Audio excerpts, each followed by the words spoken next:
The Sun is a fantastic card.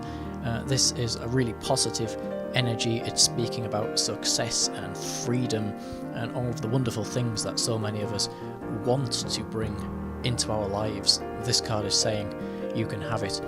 Even on the Rider-Waite deck, we can see this very colourful image where the character is almost springing forth outwards towards you in the card. Their arms are open to suggest an embracing and a trusting energy of the freedom of which this card is suggesting a lighting of the world.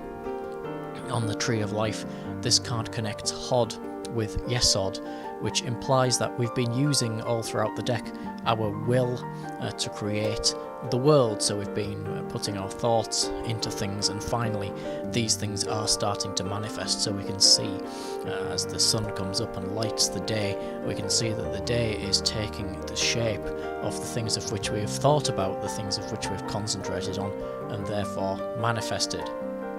And down at the bottom of the card we can see our Hebrew character, and it's the character of Reish. This means simply the head, and unlike the character before, which was the back of the head and the subconscious mind, here it's talking about higher consciousness, the crown chakra, so the idea of samadhi, of enlightenment, which is often described with the Kundalini awakening as the inner sun, or the 1,000-petaled lotus, and things such as that. It's displayed as a type of sun image. And so really what this is suggesting is the inner light. The spiritual path that we've been working towards is showing itself. We have an inner sun which gives way to an outer sun, and so the light that we put out makes the world light. Essentially, what you put out, you get back, so make sure that you're putting out some energy of light and love, otherwise that's not what you're going to manifest. We can also see the astrological symbol, which here, of course, is the sun yet again, and this is a mandala style symbol which can represent a type of focus, so we can hone in on that centre and then evolve outwards towards it, or it can mean the bringing in of consciousness to manifest within that singular dot as well. If we simply look at it in terms of the actual card, this symbol can mean the outer sun, and the previous Reish symbol can represent the inner sun that within us, within the head. And so here we have the dualism of the inner sun and the outer sun, and the connection between them of the light inside giving birth to the light outside, and vice versa. We can see the solar disk upon the actual card, as well as the sun. This is an Egyptian symbol of the god Horus, and so within the centre of this you can see a red rose, and this is the rosy cross which is shown on the back of the actual Thoth tarot cards. This rose cross symbolises what we've been speaking about throughout the entire series, which is the union of matter and of spirit, or the outer world and the inner world. Aleister Crowley in the Book of Thoth actually describes the Egyptian god Horus, who this symbolises as the Lord of Light, light, liberty and love. And so the solar disk, as well as the physical sun, is that pure energy that we've been speaking about there. The twins upon the card also represent Horus, and remembering within Thelema there is this talk of the new aeon of Horus, which we're going to come to. And there is a composite deity within the religion of Thelema known as Heru Ra Ha, which is composed out of two elements or two deities, being Hua Pa Krat and Ra Hua Kuit. Now what we have here is the two characters together shown in the twins image. The first one can be associated with silence and secrets, or Hua Pa Krat in the Thelemic deities, and therefore can have his similarities with Harpocrates within the ancient Egyptian Ptolemaic Alexandria religions, and so it's a god of silence, confidentiality and secrets, hence the showing of the sign of silence here on many of his statues. And the second twin, being Rahu Kuit, is the god of vengeance, war, and chaos yet again, and so this is the lord over that new aeon that you will encounter if you read Aleister Crowley's work. On the Tree of Life, this would be Geberar, so it's Mars, the god of war like we've seen before, but because he's a lord of a new aeon, It can also be associated with Tifereth, so the higher consciousness, and so there's a bit of chivalry, there's a bit of honour going on there with them as well. The actual Ra, as in the Egyptian god of the sun, which is the ruler of Tifereth, is shown on the card as well. So we've got a lot of Egyptian sun mythology shown here on the Thoth sun card.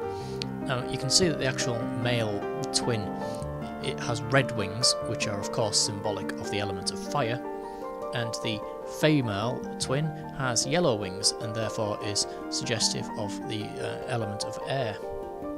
Together, these represent freedom. They represent that flying upwards of the soul, and in fact the wings themselves here are a symbol of freedom.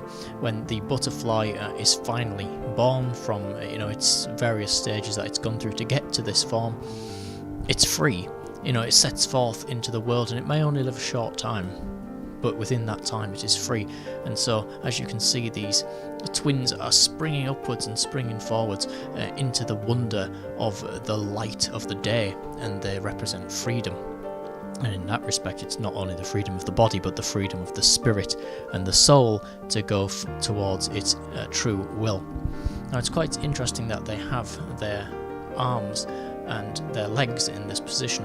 If you think back to the Hanged Man card, he also had his legs crossed and his arms out, and yet here his arms and legs were stuck to the back of the card, so he was imprisoned, he was unable to actually move. Where here on the Sun card, it's a similar type of position that they're in, but their arms and legs are free, and so they've evolved basically. This is what it's suggesting. It's saying that they have moved on from the things that were imprisoning them to the physical world, the restrictions and so on, and they're flying forth, they're free. Can you imagine how it must feel to be imprisoned down physically with nails in one's hands, and to be let go and able to experience that freedom once again. They're essentially dancing in the light of the sun. And so this is suggesting when we really do the meditational practices and we experience that spiritual ecstasy, we become like these twins. And these twins are children, and so they have none of the nonsense of restriction that would bring them down like many others do. They're the natural magicians of the world. We become reborn like them when we experience these higher realms of consciousness and freedom. The discs that they dance upon have upon them the Tau, the cross of the Tau, and here it's a symbol of the old Aeon, so it's suggesting old religions and old beliefs, which we saw earlier had been trampled upon, and so it's suggesting that we have to move on from that old type of thing which may keep us imprisoned, back to the Hanged Man. In order to find that freedom, we have to rise up above that type of thing. There is a red and a yellow wall as well, which you can see, which is actually around the mound here, and this again is all about harmony. It's about these two twins being joined together into a spirit of harmony, suggesting again the red and the yellow as well, the fire and the air. There's 12 rays coming out of the sun, or the solar disk, and these 12 rays are the zodiac signs, of course, the 12 main zodiac signs, and therefore it represents the infinity of everything in the universe. There are even the zodiac signs themselves actually shown around the edges of the card, and the rays of light are piercing into them. If one looks very carefully, you can even see that the way that these zodiac signs are displayed and the colours behind them form an image which is the goddess Nuit, and we will see this manifested more upon the next card. And so we have the goddess Nuit of Thelema, the protective mother goddess of the firmament, who gives birth to all, the goddess with stars in her hair, and of course the stars here being the stars of the zodiac, represented here around the edge of the card. Of course, there's a rainbow effect that one can sense on this card as well, especially around the zodiac, and this is when we have that type of refraction on these symbols. Can represent spectrums and different spectrums of reality, and yet it can also represent the presence of water upon the physical plane. And in Greek mythology, water is a raising of consciousness. It's connected with a cleanliness, of course, and a raising of consciousness, and therefore a transformation. John the Baptist dunked people under the water and they came out as reborn, and so There are great esoteric meanings of baptism as well, which would have to be done in a separate video, but water here is a transformational aspect. The green mound is the fertility sign in this. Yet again, all of the cards have that kind of fertility, which here is about growth and abundance. Not necessarily fertility meaning physical, sexual contact, but growth and abundance in all things, of course, because if the universe is coming conscious of itself and wanting to experience all things, then that love extends to all things, and all things must be fertile and grow and come to an understanding.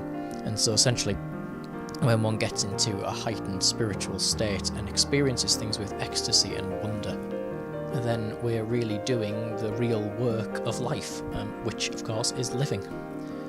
These twins that are on the card are something which, if you've watched the series from the beginning, you'll have actually seen multiple times.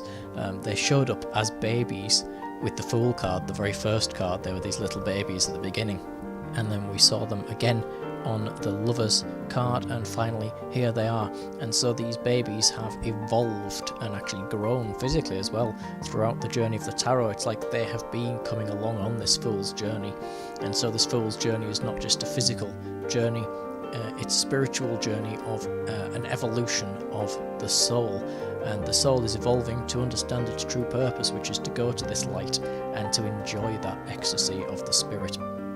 And so the card is a relatively simple card in many ways. It's talking about that pure conscious awareness of the spirit, the detachment from that which has held us back and imprisoned us, and the freedom that we are coming upon of. The actual sun on the card is the dominating symbol, and it's a more powerful symbol than what we've seen with planets and things on some of the other cards. And so it's really saying that we've moved much further on now from those cards which were holding us back, and we really are, if you like, seeing the light, to use that expression. And so, you know, if you're to draw this card, it's a brilliant one. It's showing the source of life. It's saying success is here, go for it, you know, abundance will flow.